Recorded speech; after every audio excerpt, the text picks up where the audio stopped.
shows everyone else how to follow. Notice how the leader embraces him as an equal. So it's not about the leader anymore, it's about them, plural. Notice how he's calling to his friends to join in.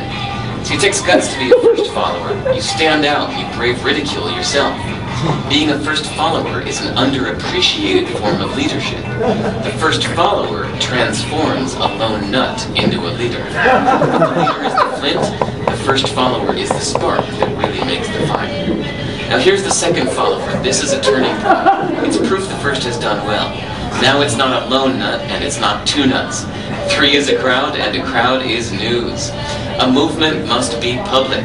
Make sure outsiders see more than just the leader. Everyone needs to see the followers, because new followers emulate followers, not the leader. Now here come 2 more people, then 3 more immediately. Now we've got momentum.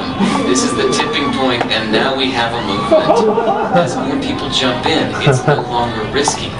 If they were on the fence before, there's no reason not to join in now. They won't stand out, they won't be ridiculed, and they will be part of the in crowd if they hurry. And over the next minute, you'll see the rest who prefer to stay part of the crowd, because eventually they'd be ridiculed for not joining. And ladies and gentlemen, that is how a movement is made. So let's recap what we've learned. If you are a version of the shirtless dancing guy, all alone, remember the importance of nurturing your first few followers as equals, making everything clearly about the movement, not you. Be public, be easy to follow. But the biggest lesson here, did you catch it? Leadership is over-glorified. Yes, it started with the shirtless guy, and he'll get all the credit, but you saw what really happened. It was the first follower that transformed a lone nut into a leader. There's no movement without the first follower. See, we're told that we all need to be leaders, but that would be really ineffective. The best way to make a movement, if you really care, is to courageously follow and show others how to follow. When you find a lone nut doing something great, have the guts to be the first person to stand up and join in.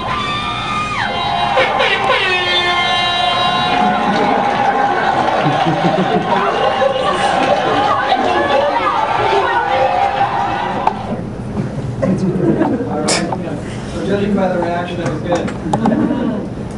A little bit shaky though.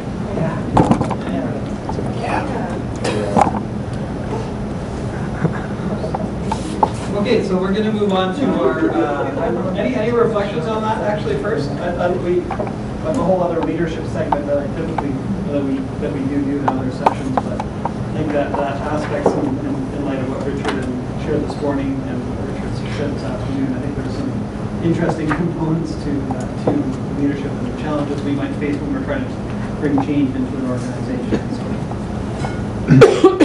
So it just made me think of something, some of us were at a presentation in Toronto, university group, and the sustainability director from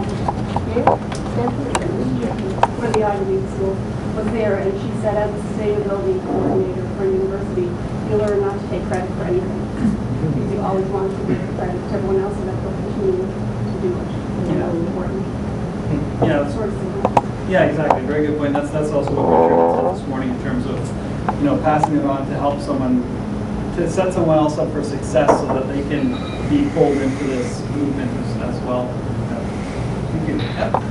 You could almost look at it like the guy shaking the arms, the first guy, that's like the weird scientific principles and everything else that we're doing, and everyone in this room could be the first follower in wherever they are, right? Because we're kind of getting this information and it's kind of hard to work with and decipher because the language is strange and it's a little different, but we're all sitting here saying, yeah, we're kind of into it, so we're going to put it forward to people around us, and hence, you know, create this kind of thing. So you could draw a parallel there.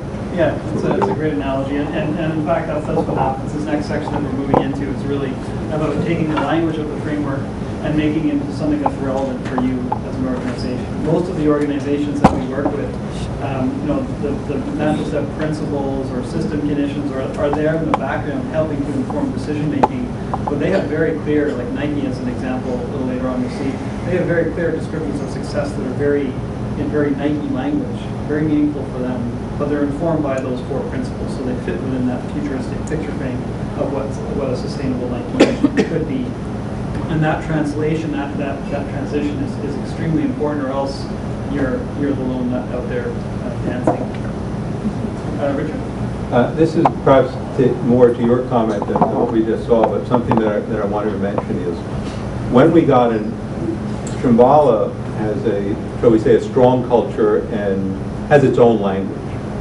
And I was a bit afraid getting involved initially with the natural step. It has its own language.